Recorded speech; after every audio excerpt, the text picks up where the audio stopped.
Olá, aluno do ensino médio, eu sou o professor Hercílio da Costa, bem-vindo ao meu canal. Nós vamos falar hoje sobre um assunto que você, estudante do ensino médio, não pode sair do colégio sem saber, sem aprender. Nós vamos falar sobre os direitos humanos. Isso é um assunto em alta, isso é um assunto de Enem, de vestibulares e tudo, mas é um assunto que nos torna pessoas melhores acima de tudo. Por isso é bom que você preste atenção, que você anote as coisas importantes sobre esse vídeo. Nós vamos fazer uma introdução sobre os direitos humanos, porque nós estamos navegando nesses assuntos do terceiro ano do ensino médio. Falamos sobre ética, sobre moral, sobre sujeitos da moral, sobre o civil e o ético e tudo. E hoje falamos sobre a liberdade, né? Algumas aulas já falando sobre a liberdade. E hoje nós vamos entrar nesses assuntos, nesse conjunto de assuntos importantes que são os direitos humanos. Uma breve introdução sobre o tema. É uma introdução, mas aqui nós vamos falar conceitos importantes que é bom que você anote, aprenda, porque se você não conseguir compreender esses conceitos, todo esse conjunto chamado direitos humanos, a gente não consegue entender e aí a gente faz com que esse assunto fique preso nos preconceitos, por exemplo. Quando a gente fala de direitos humanos, hoje, é um tema que sofre muitos preconceitos. As pessoas não entendem o que são os direitos humanos, não sabem o que são os direitos humanos e se deixam levar, às vezes por fake news, às vezes por ideologias políticas e tudo, e acabam pensando que os direitos humanos são uma coisa que eles não são. Né? A gente fala, os direitos humanos, as pessoas pensam que os direitos humanos são um grupo de pessoas que defendem certo tipo de pessoa. Porque os direitos humanos defendem os bandidos, porque os direitos humanos defendem, certas pessoas, certos grupos de pessoas, como se os direitos humanos fossem um grupo de pessoas que defendem certo tipo de pessoa. Mas os direitos humanos não são isso. A gente precisa entender o que são os direitos humanos, porque isso é um assunto importantíssimo. Nós somos seres humanos, precisamos compreender esses direitos para que nós nos tornemos pessoas melhores. Certo? Primeira coisa sobre os direitos humanos. Naturalidade e universalidade. Nós precisamos entender que os direitos humanos, eles são naturais e são universais aos seres humanos. Quando eu estou dando aula numa sala de aula, eu pergunto assim, pessoal, o que são os direitos humanos? Quando eu falo direitos humanos, o que vem à tua cabeça? E aí alguém, geralmente numa sala de aula, sempre tem um que levanta a mão e diz assim, o que são os direitos humanos, professor? São direitos dos seres humanos. E é basicamente isso. Os direitos humanos são os direitos dos seres humanos. Por isso que nós precisamos entender. Isso é uma coisa óbvia, mas o óbvio precisa ser dito e entendido. São coisas dos seres humanos. São naturais aos seres humanos. O que é uma coisa natural ao ser humano? É uma coisa que faz parte da natureza do ser humano. A palavra natureza vem do latim natura, que é raiz, a raiz das coisas. Então, a natureza humana é a raiz do ser humano. É o que faz o ser humano ser um ser humano. O que faz um ser humano e não ser um sofá é a sua natureza. É um conjunto de características que só o ser humano tem. E os direitos humanos estão nessa natureza. Por isso os direitos humanos são naturais aos seres humanos. Os direitos humanos fazem parte da natureza humana. E por serem naturais, eles são universais. Ou seja, eles são válidos em qualquer lugar em que um ser humano esteja. Se o ser humano estiver em Joinville, Santa Catarina, se ele estiver em Dubai, ou se ele estiver lá no espaço, na Estação Espacial Internacional, ele tem direitos humanos, porque eles são universais. Por que são universais? Porque são naturais, porque fazem parte dos seres humanos. Então, onde tem um ser humano, ali tem direitos humanos. São direitos dessa pessoa. Precisamos entender isso daqui. Se você não entendeu, eu te sugiro, volta ao vídeo algumas vezes até entender que os direitos humanos são naturais, porque fazem parte da nossa natureza humana, fazem parte daquilo que faz com que a gente seja ser humano. Então os direitos humanos já estão nessa massa, nessa mistura que nos fazem ser um ser humano, e eles são universais por causa disso, porque eles valem em qualquer lugar do mundo, em qualquer lugar do universo, porque eles estão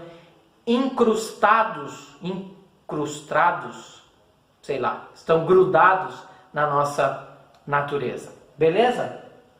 São naturais e universais, universais e naturais. Tem aluno que quando eu pergunto assim, o que significa dizer que os direitos humanos são universais e naturais? Tem aluno que responde assim, os direitos humanos naturais são aqueles que fazem parte da natureza humana. E os direitos humanos universais são aqueles que valem em qualquer lugar do universo.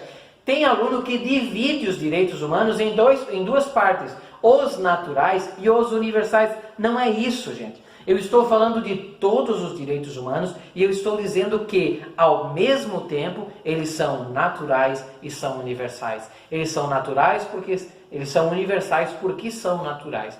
E aí, tem gente que está ouvindo isso agora, não anotou no caderno e vai fazer errado na prova. Na prova vai dividir os direitos humanos em dois tipos, os naturais e universais, e está errado. Os direitos humanos, todos os direitos humanos são ao mesmo tempo naturais e por isso são universais. Eles são naturais porque fazem parte da nossa natureza e são universais porque eles valem em qualquer lugar do universo, porque lá onde estiver um ser humano, lá estão os direitos humanos.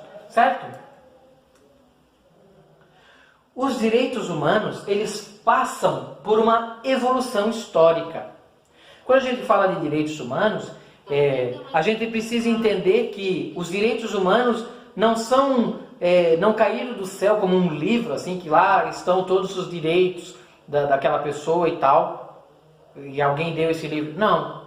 Os direitos humanos, ainda que eles estejam na nossa natureza, ou seja, desde que existe ser humano, os direitos humanos estão lá, as pessoas têm os seus direitos, nem sempre esses direitos foram respeitados e nem sempre as pessoas perceberam que tinham esses direitos. Ainda que tenham percebido, às vezes não lutavam pelos seus direitos. Então, os direitos humanos passam por uma evolução histórica. E é basicamente essa evolução histórica que nós vamos falar hoje, nesse nosso vídeo, nessa nossa aula. Então, assim, pensando na evolução dos direitos humanos, nós temos a antiguidade, pensando lá nos babilônios, lá na antiguidade, lá nos babilônios, lá existia o Código de Hammurabi, certo? O Código de Hammurabi, que é um livro grosso, um conjunto de leis que regia aquela sociedade babilônica. E tem uma frase, você já ouviu falar do Código de Hammurabi, na tua cabeça já vem essa frase que é olho por olho, dente por dente. Inclusive Jesus Cristo, ele cita no Evangelho o Código de Hammurabi. Ele disse assim, ouvistes dizer olho por olho e dente por dente. Está citando o Código de Hammurabi. Só que Jesus vai além, Eu, porém, vos digo, amai os vossos inimigos e orai por eles. Mas só citando Jesus, como um filósofo também lá do primeiro século. Então, o Código de Hammurabi é um conjunto de leis que está ali para governar aquela sociedade da época. Então, assim, os direitos humanos estão ali, às vezes sendo respeitados pelo Código, às vezes sendo violados pelo Código e assim por diante. Mas a gente começa a falar sobre esse sentido que está sendo construído uma moral. está sendo construída uma moral humana, um conjunto de leis, de normas, de regras para governar uma sociedade humana, né? Depois a gente vai lá para a Grécia, aí temos Clístenes e todos os outros gregos sobre a democracia, começa-se a falar em democracia, o povo que governa, o povo que tem voz, o povo que precisa ser respeitado, e depois uma evolução da democracia é a democracia universal, ou seja, a democracia para todos, o povo entendido como escravos, homens, mulheres, que é uma coisa que a gente vai ver só agora, né? Um século e pouco atrás. Depois a gente vai para os romanos, lá tem a lei das 12 tábuas e tal, né? Depois temos a Idade Média. Na Idade Média nós temos uma sociedade toda regida pela religiosidade, pela fé, pela espiritualidade. É uma sociedade chamada de teocêntrica, teocentrismo. Teos é Deus, centrismo, Deus no centro, né? Então é uma sociedade regida com Deus no centro, é uma sociedade toda voltada para Deus, é uma moral construída tendo como base a religião, a divindade, a teologia, certo? Aí, quando a gente fala de Idade Média, a gente está falando daquela sociedade feudal, né? O que é o feudalismo, gente? Precisamos entender o que é um feudo, o que é um feudalismo. Um pedaço de terra governado por um senhor feudal que foi cedido para que algumas pessoas morassem e plantassem e vivessem ali naquela região de terra, certo? E as pessoas plantavam e aí tinham seus impostos, tinha a talha, que era um pedaço do que produziam, era dado para o senhor feudal, aí tinha a corveia, que era o trabalho forçado, e depois tinham as banalidades também, chamadas banalidades, que eram outros impostos que cobravam. Às vezes o senhor feudal era dono do engenho, por exemplo.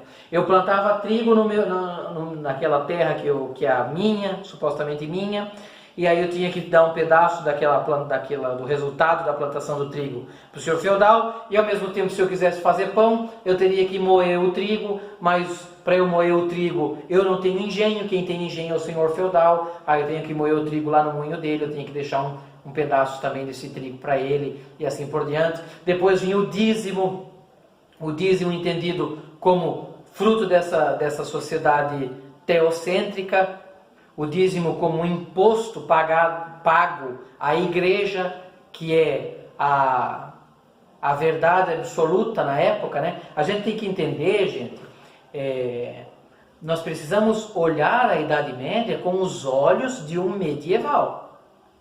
Assim como eu preciso olhar a Idade Moderna com os olhos de um moderno.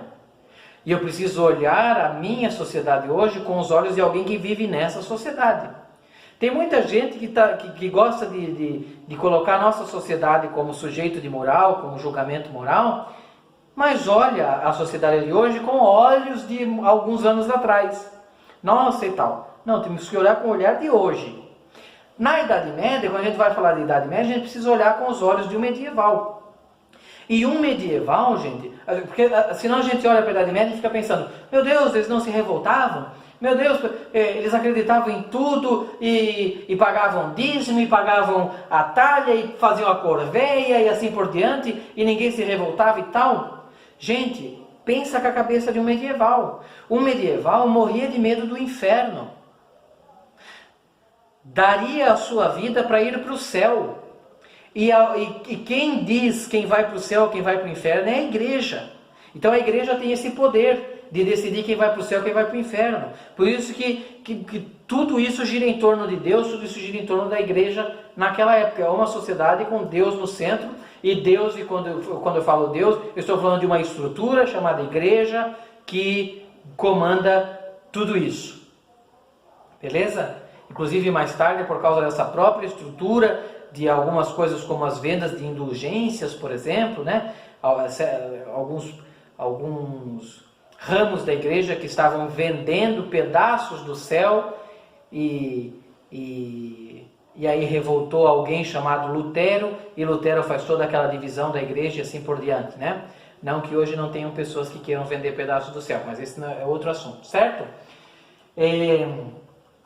Então, a Idade Média é uma idade, um período do tempo estruturado com sua moral religiosa, com a sua moral teocêntrica.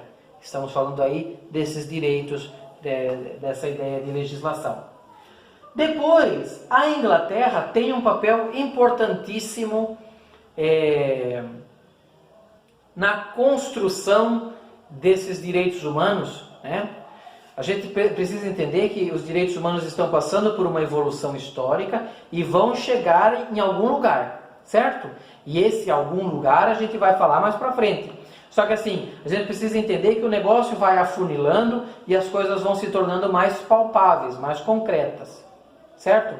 Então, quando eu falo de Inglaterra, ao mesmo tempo estou falando de Inglaterra, estou falando de Estados Unidos, estou falando de França, com todo aquele conjunto de Revolução Francesa, de independência americana e Revolução Americana, e da Inglaterra ali com a Bill of Rights, Petitions of Rights, a ideia do habeas corpus e tudo, que vai criando esse conjunto de valores morais, esse conjunto de direitos do cidadão.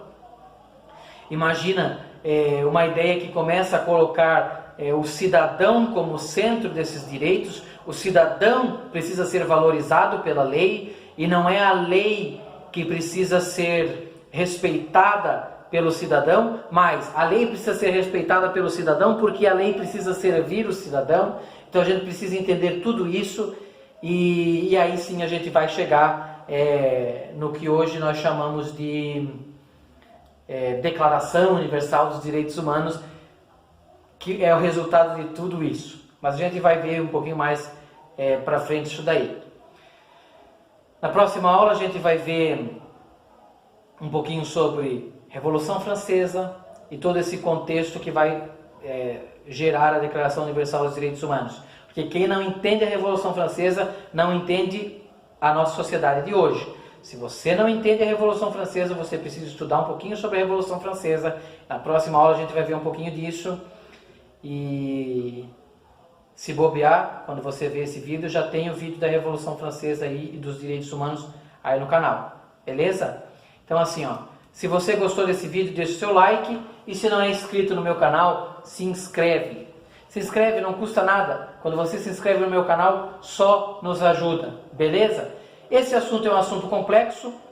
Eu fiz um resumo, passei muito rápido, mas quem é meu aluno recebeu um texto junto, né, desse vídeo. Então leia o texto para poder fazer as atividades ali e exercitar o seu cérebro sobre esse assunto. Beleza? Isso é só uma introdução sobre os direitos humanos, e a gente vai desenvolver esse assunto ainda mais. Beleza? Obrigado e até a próxima. Valeu!